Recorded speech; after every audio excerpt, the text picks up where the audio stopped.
Kepler's law of planetary motion. ठीक है। Kepler he was basically astronomer जिसने 3 laws दिए थे हमें ये प्रूव करने के लिए कि जो मोशन ऑफ प्लैनेट्स होती है, motion of planets around the earth वो किस तरह से होती है। सो basically he gave 3 laws which govern the motion of planets around the sun। Planets किस तरह से सन के इर्द गिर्द घूमते हैं, क्या उनका पाथ है, क्या उनकी वेलोसिटी है, क्या उनकी स्पीड होती है, तो सबको इस इन 3 लॉज के थ्रू डिफाइन किया गया। ठीक है। अब जब उसने 3 लॉज दिए तो इसे बोला गया Kepler's law of planetary motion. ठीक है। अब इसमें खाली मोशन ऑफ प्लैनेट्स नहीं आई, इसमें बाद में ये लॉ एप्लीकेबल हो गया मोशन ऑफ सैटेलाइट्स के लिए भी। ठीक है। सो जैसे कि मून वो कैसे अराउंड द प्लैनेट उसका क्या रहता है, अर्थ का भी इस पे आ गया। तो केप्लर्स केप्लर ने जो लॉ दिए थे उसमें हम सबसे पहले पढ़ेंगे केप्लर्स फर्स्ट लॉ क्या कहता है। ठीक है। केप्लर्स फर्स्ट लॉ क्या कहता है। First law, Kepler first law कहता है प्लैनेट्स मूव करते हैं इलिप्टिकल ऑर्बिट्स में। अब ये इलिप्टिकल क्या होता है, इलिप्टिकल इज, ठीक है, it's Oval shape, not a circle, Oval shape. अब ये जो प्लैनेट्स है ये मूव करते हैं इलिप्टिकल ऑर्बिट्स में, किसके इर्द गिर्द, सन के इर्द गिर्द। अब ये सन कहां पे होता है, वहां पे ये सन होता है, वहां पे 2 फोकाई होते हैं, 2 फोकाई, 2 पॉइंट्स।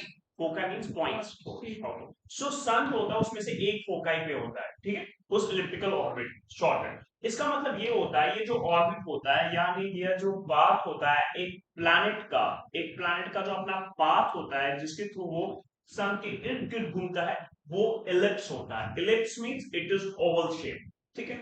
इसका मतलब ये सोलर इलिप्स का मतलब क्या होता है? हाँ, सोलर सोलर इलिप्स होता है। Solar, solar ellipse. It is solar Eclipse, वो मैं आपको बताऊं। सो और यहाँ पे मैंने बताया कि ये जो इसका पाथ होता है, जो वो पाथ प्लैनेट का जिसके थ्रू ये सन के इर्द गिर्द घूमता है, वो इलिप्स होता है, ओवल शेप होता है, और वो एग्जैक्ट सर्कल नहीं होता है। अब ये इलिप्टिकल पाथ जो होता है ना, हर कोई इलिप्टिकल पाथ में क्या होता है, इसमें 2 फोकाई होते हैं। अभी मैंने यहाँ पे भी बोला था इसमें 2 फोकाई होते हैं।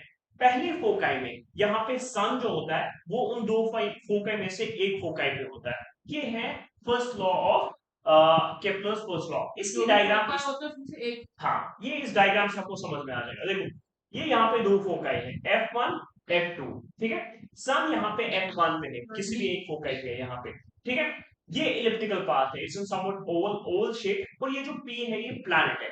ये प्लैनेट का अपना पाथ है जिसके थ्रू ये ट्रैवल करके या रोटेट करके सर्कल करता है, किसके इर्द गिर्द घूमता है, सन के इर्द गिर्द। और ये अपने इस पाथ से बाहर नहीं नहीं जा जाएगा, सकता। नहीं जा सकता। इलिप्टिकल ऑर्बिट है इसका, अपना ऑर्बिट है, इस ऑर्बिट के बाहर ये नहीं जा सकता है। अब ये यहाँ पे प्लैनेट जो है मूव करता है इलिप्टिकल ऑर्बिट में। इस चीज को किसने एक्सप्लेन करा, केप्लर ने। केप्लर ने अपने फर्स्ट लॉ में बताया यही ये प्लैनेट जो होता है, ये प्लैनेट इस सन के क्वेश्चन। इलिप्टिकल ऑर्बिट में रोटेट करता है, घूमता है, और सन जो होता है वो उसमें फर्स्ट F1 फोकाई और F2 फोकाई पे कहीं पे भी आप रख सकते हो। यहाँ पर को कोई डिफरेंस नहीं आएगी, यहाँ पर आपको कोई डिफरेंस नहीं आएगी। तो इसका अपने इस पाथ से बाहर नहीं जाता। और ये जो पाथ होता है इसका ये हमेशा ओवल शेप होता है, कभी भी ये सर्कल नहीं होता है।